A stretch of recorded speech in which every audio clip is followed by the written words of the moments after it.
Hey, Connie, it's been about a month since your book came out, and I want to talk to you a little bit about that today. All right. How did you end up writing a book?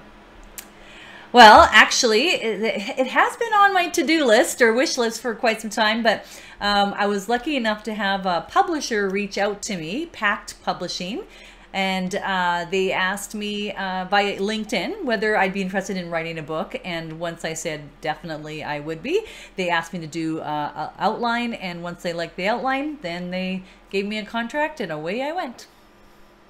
Wow. Wow. Yeah. So it's been on my bucket list forever to write a book. So I want to know, how was that process for you?